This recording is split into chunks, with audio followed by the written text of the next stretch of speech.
What's up, guys? How you feel today? Good? Good, thank you, Brennan. Love it. It's important to know. Yeah. It's always the fighters, right? But no, you are important too. I think you might be the only fighter to think that, so I appreciate it. That's true. How are we feeling about this one, right? This has been a long journey with Davison. 4 fights now. Curious, what's the biggest difference between the first time and this time? Damn, the biggest difference. I said this before, brother. I think the essence of the fight is the same. Davison Figueiredo is the same huge guy for the division with a lot of power in the right hand, trying to be a bully. Brandon Moreno is the same guy with the amazing cardio, with the speed, with the volume of punches. I think we can't change that. But talking about me, I was very focused in the technical part, in the game plan, be smart. Man, I'm really good doing this sport, but I'm an asshole sometimes. I just want to throw punches, and I just want to go forward. And I have a lot of people around me telling me, like, I'm smart, and I can use my brain sometimes. So that's the goal for this one. That's the goal for me. And last fight against Davison Figueiredo, he surprised me a little bit with the game plan, and that's what's perfect. I'm still thinking I won the fight, but when you are in the middle of that close fight, you can understand the point of the judges, right? Like why he gave the fight to Davison in that moment. So it is what it is. I passed the page, and I'm ready for this one. I'm very excited. There's too much on the line, but at the same time, I'm trying to don't think too much about it because it's a lot of pressure, man. It's the belt, it's the rivalry, it's to be in a different country, be in his country. So it's too much on the line. I'm just trying to get fun right now, man. You mentioned the judging and you mentioned being in his country. I'm curious, is there part of you that thinks, man, I got to get a finish here because if it goes to the decision, they might just swing his way?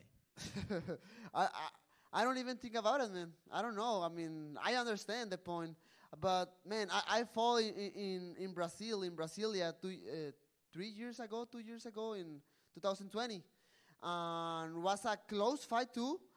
But man, I won that fight against the Joseph Formiga, and the judges they understood that. So I don't know. I'm not thinking about it. Do you think your rivalry with Davison has helped your division, right? It's like the one that people can point to and be like, wow, the flyweights, like these two guys, what a legacy they're putting on. Do you think it's helped your division? A lot, man. I mean, everything started with Demetrius, with his legacy and what he did in the flyweight division before that. He made a statement, and a lot of people think he's the god of the mixed martial arts for that. Then Henry Cejudo saving the division against TJ Dillashaw. Now, in the present, I think this rivalry between Davison Figueiredo and I is so important for us, for all the flyweight guys. And I don't know, man. I think after this Saturday, I want to make a statement of who won this rivalry. But at the same time, I'm just very grateful to share the octagon with Davison and make history together. Thank you. You're so familiar with him. You've had so many fights. Does the game plan change up for this round? I mean, did you learn something new? Do you have extra wrinkles that you want to bring into it? Or did you just go in there worrying about yourself and how you feel in there? Man, I have flying numbers. I have flying triangles. I have everything. I have a lot of secrets. Yeah, I mean, obviously, again, you can't change too much of a few things, right? The only thing I can do for this one is use a little bit more my brain because I was kind of emotional in my last fight against Davison in Anaheim last year. So I was very focused in the game plan. I was very focused to fix a few mistakes I did in my last fight against him. And that's it, man. At the end, if something bad happened in the middle of the fight, the same crazy little Mexican it's going to the war again. So that's it. And you mentioned, fighting another country. Have you visualized what it's going to be like walking into the arena that night, hearing the cheers for them and all the chants that they're going to be saying against you? Have you visualized that, and what do you expect when you walk out there on fight night? Yes, man, 100%. I understand all the how can I say all the crowd maybe against me. You never know, because I said this before, and I feel it the last November when I came here for the little media tour. Man, the treatment of the Brazilian people with me and my team was amazing. Everybody was so kind. Everybody was so humble. The interaction with the Brazilian people was amazing. So I can visualize this, like maybe at first starting the fight or walking to the octagon, maybe the people will be a little bit aggressive with us, with me especially, obviously. But with the pass of the rounds, with the pass of the minutes of the fight, the people will see all my hard work, and the people will understand I'm just a little kid trying to put food on the table for my kids and my family. So that's it. And last thing for me, if you're victorious at the end of the night and you get your hands raised, what's it going to mean for you to have that belt on your shoulder at the end of the night? Man, I don't care the belt, man. I mean, that will mean to me I can go back with my daughters and my family. Obviously, this thing is part of my legacy, and this thing means a lot to me, of course. But it's just about the future of my family. Every single step I go forward, every single victory, that means to me I can put a better future for my daughter. So that's it, man. That's it. I mean, the bell is something nice I can put in my house, and that's it. But I don't care. Brandon, it's a big fight. It's an important fight for the division. But how confident are you that Davidson Figueiredo is going to make weight on Friday and that you're actually fighting him on Saturday? Man, I think poor guy. I think his weight is always a question, right? But man, I stopped to take care about it, because he, at least against me, he always made weight before. So I don't know. I think I'm just trying to don't think about it. When I fought against Kai France, he looks huge, man. He is so huge. And but last November when I came here with him, he looks better. So I don't know. I'm not putting too much attention on that. The UFC has Alexandre Pantoja as a backup plan. Does that make you feel like more relaxed, that if something happens to Davidson, at least you're gonna fight, you're gonna have the chance to get paid and win the undisputed title? For sure. I mean, I know I'm gonna fight this Saturday, 100%. I don't care. I mean, my goal. I'm talking about history and importance. I want to finish this with Figueiredo. I mean, I want to finish this with Figueiredo this Saturday, and then start to watch Pantoja, Nicolau, Manel Cave, and all the other names. You understand? So that's important for me, but for sure I'm fighting this Saturday. Do you think that getting a finish Saturday ends once for all this rivalry, or do you think one day eventually you're going to fight him a fifth time? Man, the last dance, man. My plan is to make a statement in this one. My plan is to just finish Davis and Figueiredo. I did it before, and I know. I feel it. I can do it again. I will, and that's it. So it's funny because I understand the people maybe when the rumor start to come. The people was saying like, against these guys. I understand the point, but at the same time, the people they also understand.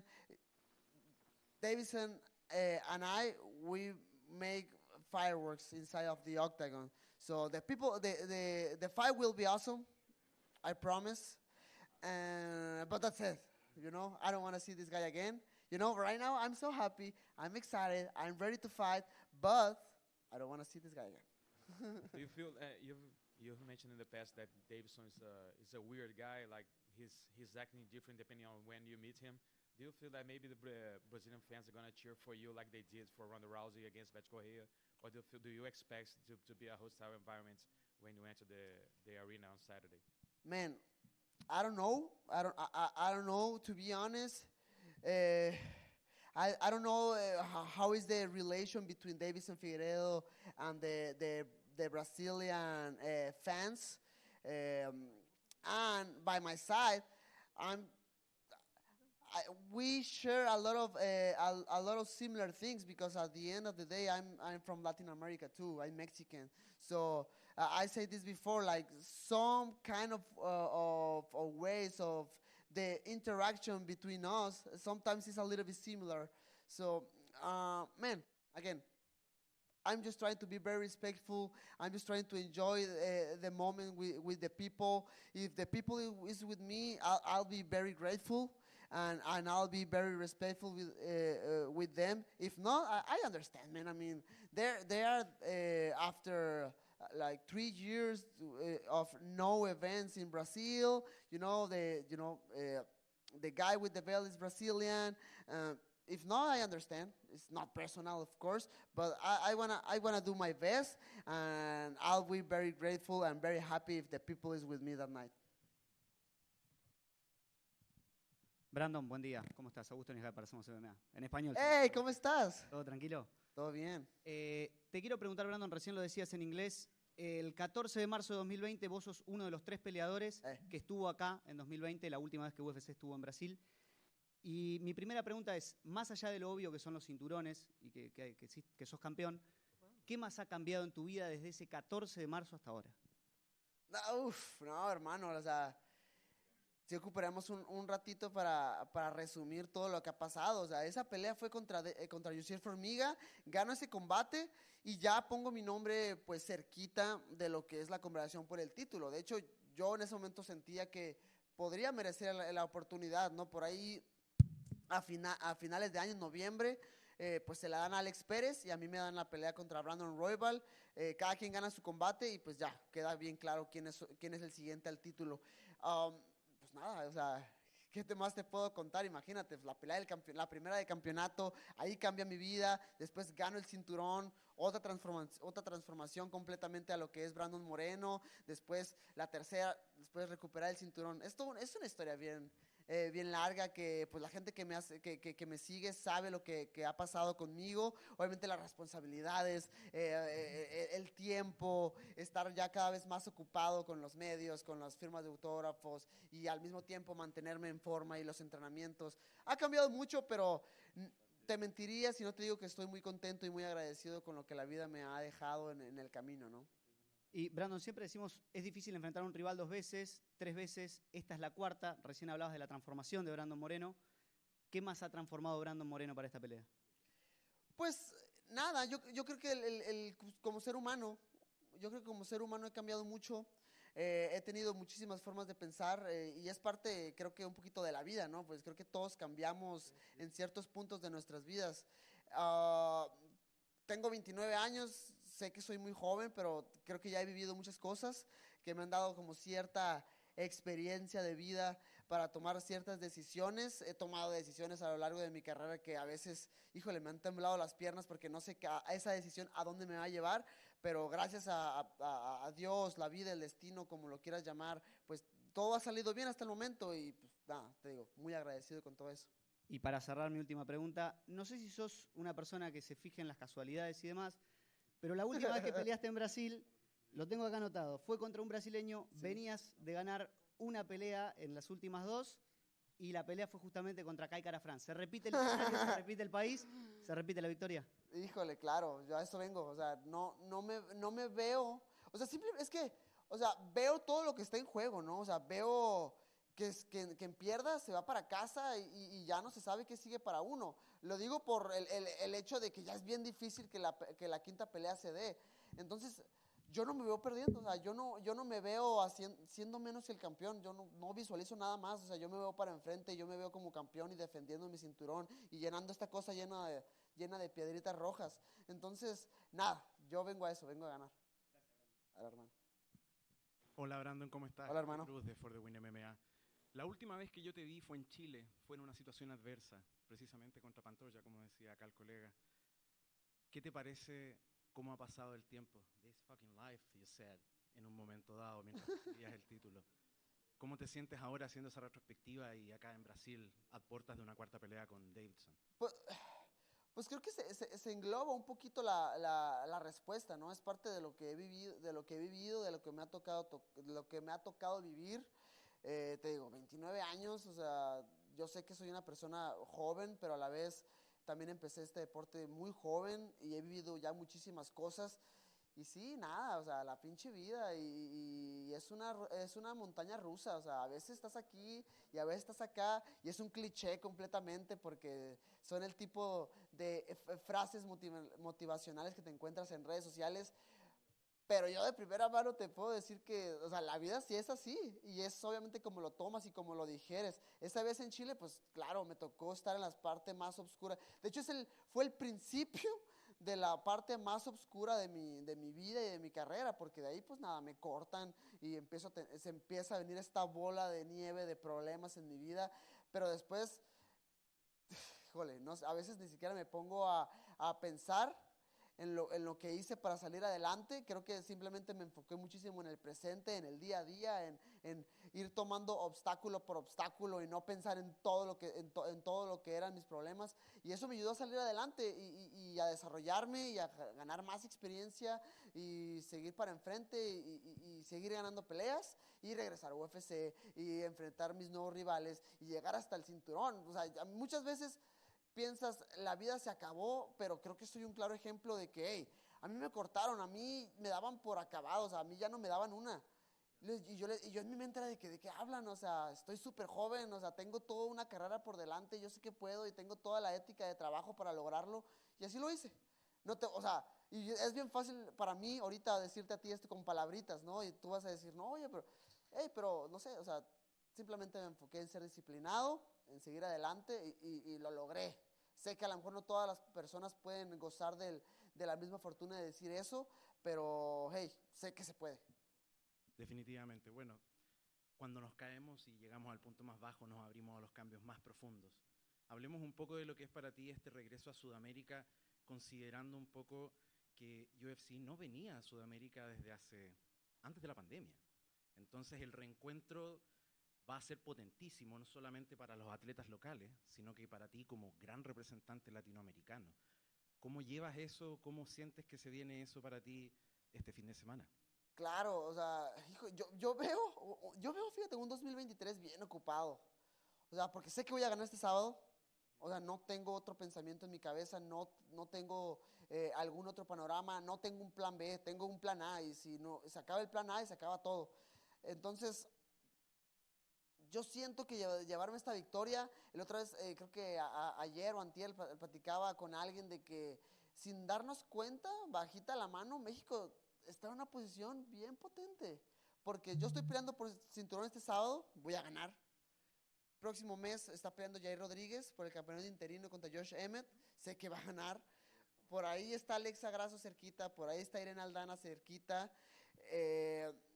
Está el Performance Institute, que creo que ya le van a dar la apertura este año, entonces no me extrañaría que por ahí septiembre UFC se le ocurra armar algo grande para Ciudad de México, entonces Latinoamérica va a estar de fiesta este año, estoy bien seguro. La mejor de las suertes, campeón. Muchas gracias, hermano. Hola, Brandon, Jennifer Panichi acá. Hola. ¿Cómo estás? Bueno, hablando de esto de que se viene un UFC México, o se está hablando de eso, ¿crees que puede ser una gran motivación estar peleando hoy acá y que México esté representando y pisando fuerte con el campeón, con el futuro campeón nuevamente?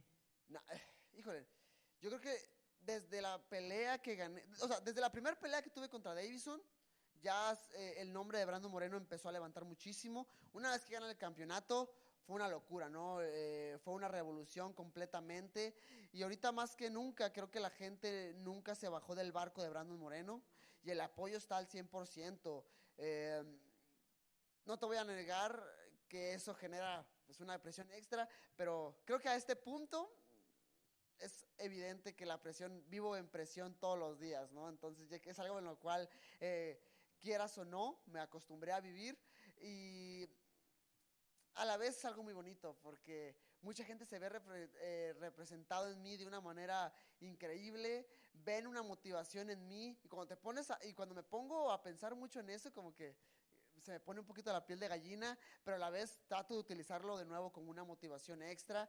Y este sábado va a ser una locura. Sé que gente viene inclusive para acá a Brasil a echarme porras. Obviamente a lo mejor pues, no vamos a ser la mayoría dentro del público, pero sin duda voy a sentir el calor y esa vibra mexicana y esa vibra latina, como lo comentaba, porque al final del día pues, somos Latinoamérica.